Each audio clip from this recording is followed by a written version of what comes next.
आप कहते हो कि मंदिर से जाते समय नंदी के कानों में कहकर चले जाओ। बैठिए बैठिए बैठिए बैठिए। बहुत सुंदर प्रश्न है आपके, बहुत भाव से और आनंद से आपने करा, और जनमानस के कल्याण के प्रश्न है ये, केवल आपके लिए नहीं है, ये सबके लिए इतने जोरदार प्रश्न हैं। जो गलती भी करते होंगे तो उसको सुधार सकते। आपने कहा कि नंदी के कानों में कहना चाहिए। लोग हंसते हैं, कहते हैं बताओ वो नंदी के कानों में भगवान को कहना चाहिए। वैसे तो हम आपको एक बात बता दें कि दुनिया के लोग किसी दूसरे धर्म की कभी हंसी नहीं उड़ाते। दुनिया के लोगों को दूसरे का धर्म अच्छा लगता है। दुनिया के लोग सबसे ज्यादा हंसी उड़ाते हैं तो हमारे सनातन धर्म की ही उड़ाते हैं, और जी खुद उड़ाते हैं, दूसरा उड़ाने वाला नहीं होता। दूर के ढोल हमें समझ में आते हैं, उसका धर्म हमें समझ में आ गया, उनके क्या है ऐसा है, आओ कुछ नहीं, उनके धर्म में ऐसा है, कितना आनंद हमें दूसरे के धर्म में लग रहा है, और हमारा सनातन धर्म हमको बुरा लगता है, हमारे सनातन धर्म हमें बुरा लगने लगा। अरे भाई, लोग कहते हैं कि नंदी के कान में कहते हो, ये कोई हमारे पुराणों में या शास्त्रों में लिखा है? भगवती बहन साहू, आपको धन्यवाद देना चाहूंगा के अंतर्गत चाहे उपाय जो बताए जाते हैं कि बेलपत्री ऐसे चढ़ाना, काली मिर्च ऐसे चढ़ाना, चावल ऐसे चढ़ाना, धतूरा का क्या महत्व है, शमी के पत्ते का क्या महत्व है, बेलपत्री के पत्ते का क्या महत्व है, ये जितनी भी बातें बताई जाती हैं ये सब पुराण के अंतर्गत से बताई जाती है। अब दुनिया के लोग इसको चाहे टोटका कह दें, चाहे दुनिया के लोग इसे टोना कह दें, पर पुराण से हटकर कुछ नहीं। और आप लोगों को अगर बोला है कि नंदी के कान में कहकर भगवान शंकर के मन में बात पहुंचे, तो ये क्यों कहा, तो ये भी हमारी शिव महापुराण में लिखा है, जलंधर के चरित्र में। कोई आपसे कहे कि नंदी के कान में बोलने से क्या होता है, ये जलंधर का चरित्र कह रहा है। मां पार्वती जी का हस्त कमल पकड़कर जलंधर लेकर जाने लगा।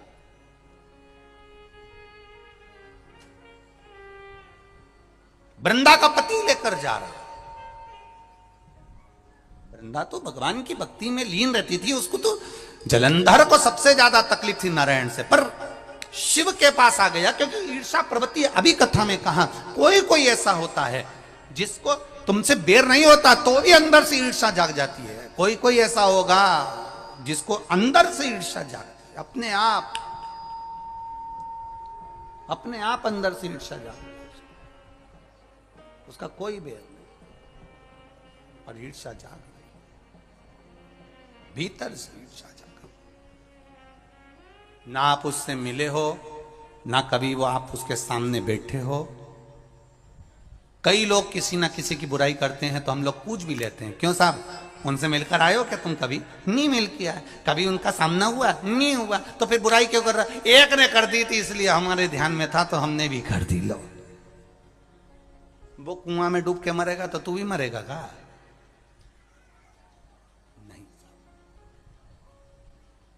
नंदी सामने बैठा है, गणेश जी को मालूम पड़ गया, कार्तिकेय को मालूम पड़ गया, मां पार्वती जी का हस्त कमल जलंधर ने पकड़ लिया और लेकर चला। मालूम पड़ गया, तब नहीं रहा गया। गणेश जी को क्रोध आ गया और गणेश जी महाराज आए, शिव जी को जगाने लगे। पिताजी पिताजी पिताजी कर कर जगाया। उठो पिताजी, पिताजी उठिए, पिताजी जागिए। पिता को जगा रहे हैं। भगवान शंकर नहीं उठे, तप में लीन थे। क्या करें हम? जलंधर के पास में इतना बल है, इतना बल है, और पिता की आज्ञा नहीं होगी तो हम कैसे मार देंगे इसको? मारने को तो मार दें। मां ने आज्ञा करी थी कि जलंधर उसको तारकासुर को मार दो, तो कार्तिकेय ने तारकासुर को मार दिया। शिव जी की आज्ञा नहीं तो हम इसको कैसे मारें? क्या करें? सब कुछ गणेश जी ने देख लिया। शंकर जी के ऊपर बहुत बहुत बहुत बहुत प्रार्थना कर कर देख ली, पर शंकर जी नहीं जागे। तब आखिरी में विनायक ने, गणेश ने जितनी लोग आस्था चैनल पर कथा सुन रहे हैं, जितने लोग फेसबुक यूट्यूब पर कथा सुन रहे हैं, इस बात को याद रखना कि नंदी के कान में कहने से क्या होता है वो ये इस कथा से सीख लेना। आखिरी में गणेश जी को लगा किसको कहूं, शंकर जी भी तप में हैं, नंदी भी तप में है, मैं किसको कहूं। शिव जी को कह के कर थक गया, पिताजी को बोल बोल कर थक गया, पिताजी जागते नहीं। अब मैं किसको कहूं ये बात, किससे कहूं।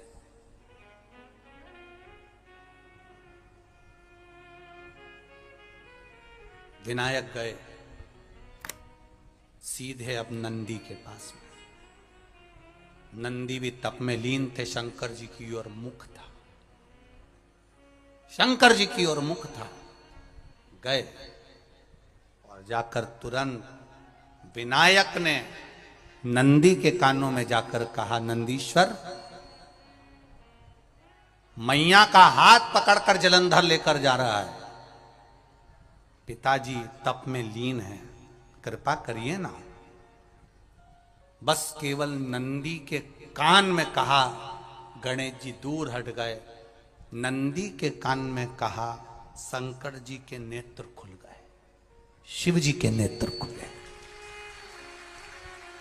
ध्यान देना जरा, इस शिव महापुराण की, आशुतोष शिव महापुराण की कथा, जो कथा यहां कही जा रही है, यह कथा पहले के चरित्रों में सुनने को नहीं मिली होगी।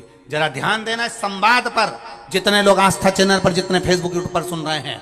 सनातन धर्म की हंसी उड़ाने वाले कह देते हैं नंदी के कान में कहने से क्या होता है, नंदी के सामने जाकर बोलने से क्या होता है, नंदी के पास बैठकर बोलने से क्या होता है, नंदी के पास बैठकर शंकर जी का मात्र दीदार करने से क्या होता है, दर्शन करने से क्या होता है। वो अच्छे से समझ लेना, जो लोग सनातन धर्म पर उंगलियां उठाते हैं, वो अच्छे से समझ लें इस बात को।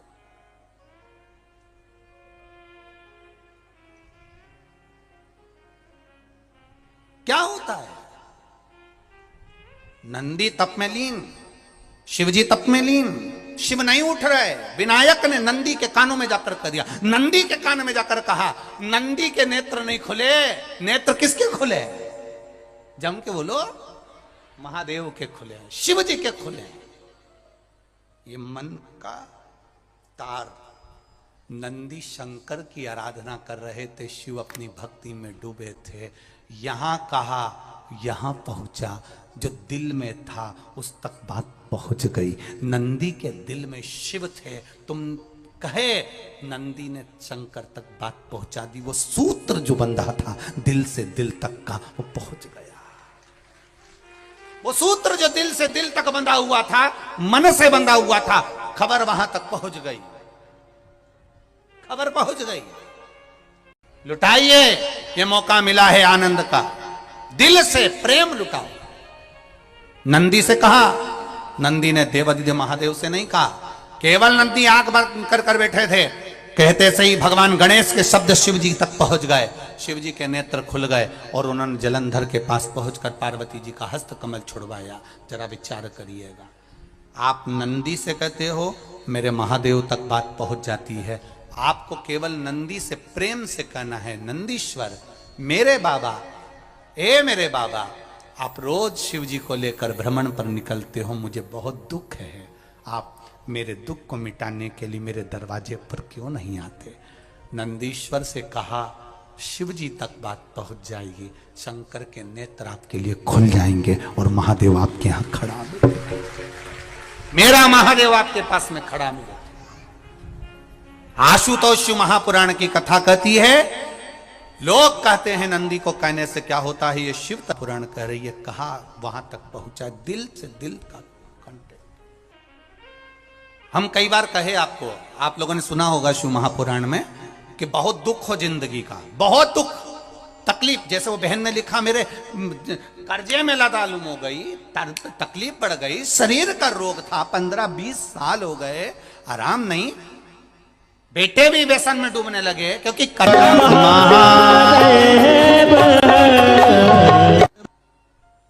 व्यसन में आदमी पड़ने लगा, केवल टेंशन के चक्कर में। और आखिरी में हुआ क्या, शिव तत्व को जाना। आपसे भी निवेदन है, जब दुख की घड़ी अपार हो, समस्या बड़ी हो, बहुत तकलीफ हो, बहुत कष्ट हो, एक लोटा जल जब महादेव को चढ़ाने के लिए जाओ, चढ़ाकर 2 क्षण मंदिर के अंदर नंदी के पास 2 क्षण बैठकर मेरे महादेव को निहारना, अपने दिल की बात उसके पास में बैठकर नहीं भी कहोगे ना, तो नंदी के पास मात्र बैठ भी गए, उस नंदीश्वर के पास मात्र बैठ गए, तो वो तुम्हारे दिल की बात समझ जाएगा। तकलीफ बढ़ गई ना, कोई बात नहीं, दवाई खाओ, डॉक्टर को दिखाओ, पर एक बार उस जल को शिव जी पे चढ़ाओ। चढ़ाकर जल लेकर जब घर जा रहे हो, 2 क्षण मेरे नंदीश्वर के पास में बैठ जाओ, नी भी कुछ कहना है मत कहो, एक बार उसके करीब में बैठकर दिल से मन से मेरे महादेव से जो कहना चाहती हो बस मन में भी धर लिया, तो मेरे नंदी ने सुनकर वो महादेव से कह दिया, दुनिया का सबसे ज्यादा तप करने वाला, समाधि में लगने वाला, साधना करने वाला, व्रत करने वाला, उपवास करने वाला, तप साधना में लीन होने वाला कोई है तो वो नंदीश्वर है, जो शिव जी के सामने बैठकर उनके सामने हमेशा सामने मुख कर कर तप में लीन रहे। कितने लोग हैं जो भगवान नंदी के कानों में कुछ कहकर आते हैं? बोले हो कभी? सीधे बोल देते हो क्या जाकर? नंदी के कानों में कहने का भी एक तरीका है, आप लोगों को मालूम होगा वो तरीका? नहीं मालूम? ये बेलपत्री की जो डंडी रहती है ना, बीच का जो भाग है, ध्यान दिए ना जरा सा, ये बीच की जो डंडी है, फिर से देखिए, बेलपत्री के 2 पत्ते और उसके पास में जो बीच की जो डंडी का भाग, पास में जो बीच की जो डंडी का भाग है, दिख रहा है आप लोगों को? ये 2 डंडी, ये बीच की 2 पत्ती और उसके बीच में जो 2 डंडी का भाग, आप लोगों को मालूम होगा वो तरीका? नहीं मालूम? ये बेलपत्री की जो डंडी रहती है ना, बीच का जो भाग है, ध्यान दिए ना जरा सा, ये बीच की जो डंडी है, फिर से देखिए, बेलपत्री के 2 पत्ते और उसके पास में जो बीच की जो डंडी का भाग है, दिख रहा है आप लोगों को? ये 2 डंडी, ये बीच की 2 पत्ती और उसके बीच में जो 2 डंडी का भाग होता है। जब हम देवाधिदेव महादेव से कोई बात कहने वाले होते हैं ना कि बाबा बहुत दुखी हूँ, बाबा बहुत तकलीफ चल रही है, बाबा मैंने एक कंपटीशन एग्जाम में परीक्षा दी है, बाबा मेरे जीवन में ये तकलीफ हो रही है, बाबा, तब इस बेलपत्री की जो ये डंडी होती है, इस उंगली से, इस अंगुष्ठ से इस डंडी को पकड़ा जाता है और बाबा के कर्ण में कहने से पहले ये हाथ को नंदी के ऊपर रखकर फिर हम बाबा के नंदी के कानों में कहते हैं और चलते समय इस बेलपत्र को अशोक सुंदरी की जगह पर चढ़ाकर वापिस सजाते हैं।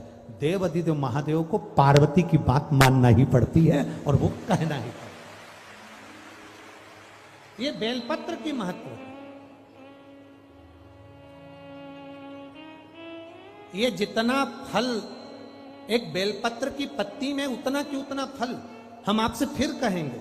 कभी मौका मिल जाए जिंदगी में, कभी तुम्हारे जीवन में अगर मौका मिले और कहीं बेलपत्री का वृक्ष मिल जाए जिसकी छांव तुम्हारे ऊपर पड़ रही हो, तुम्हारे ऊपर अगर बेलपत्री की छांव पड़ रही हो, उसके नीचे बैठकर कभी मौका मिले, एक बेलपत्री का पत्ता मात्र रखकर आप शिव जी का नाम लेकर जल भी अगर समर्पित कर रहे हो ना, तो वो 12 ज्योतिर्लिंग को जल चढ़ाने के बराबर फल प्रदान कर।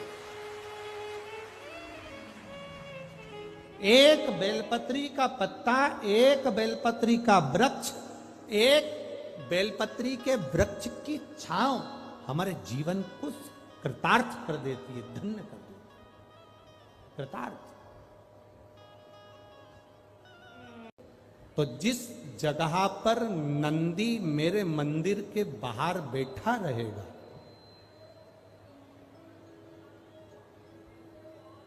नंदी जिस जगह पर मेरे मंदिर के बाहर बैठा रहेगा, सुयशा उसके कर्णों में, कर्णों के करीब में तू स्वयं विराजमान रहेगा। सुयशा, जब कोई नारी, जब कोई पुरुष, जब कोई बच्चा, जब कोई बुजुर्ग जब कोई भी संसार सागर में रहने वाला मानव मेरे मंदिर में आएगा और नंदी के कान में कुछ कहकर जाएगा, तब तू उसको सुनकर मां पार्वती से कहेगी। और पार्वती जब मेरे साथ प्रतिदिन प्रदोष काल में, प्रदोष के समय, शाम के समय भ्रमण पर जब पार्वती मेरे साथ जाएगी, तो पार्वती मैया जिसके सामने नंदी को रोक देगी, मैं उसके ऊपर कृपा करते हुआ चले जाऊंगा। ये हमारा भाव शिव महापुराण की कथा है ना। तो शंकर जी के मंदिर जाते हैं तो आप जब वापिस लौट कर आते हैं तो नंदी के कान में, जब हम नंदी से कुछ कहते हैं, आप लोग जब वापिस लौट कर आते होंगे तो नंदी से कहकर आते होंगे ना कुछ ना। तो जब हम नंदी से कुछ कहकर आते हैं, आपने देखा होगा कई लोग नंदी के कान में कुछ कहते हैं, फिर नंदी का जो सींग होता है उस सींग के बीच में से शिवलिंग का दर्शन करते हैं। तो नंदी को जब कोई बात कही जाती है, नंदी से जब कुछ कहा जाता है कि हमारी बात शिवजी तक पहुंचाना, तो उसमें सबसे पहला अगर नाद करा जाता है नंदी के कानों में, तो ओम का नाद करा जाता है। आप सीधे जाकर अगर कहेंगे नंदी को कि हमारी ये बात है, आप वहां तक पहुंचा देना, तो नंदी उस बात को कहे चाहे नहीं कहे, पर जब आप नंदी के कान में ओम कहने के बाद में अपने हृदय की बात कहते हैं, तो जैसे एक पत्र आपने भेजा और पत्र को तुमने लिफाफे के अंदर रख दिया, रखने के बाद में तुमने एड्रेस भी लिख दिया, समझ लेना बहुत अच्छे से। एड्रेस लिखने के बाद में तुमने अपना मोबाइल नंबर भी लिख दिया, सब कुछ कंप्लीट कर दिया।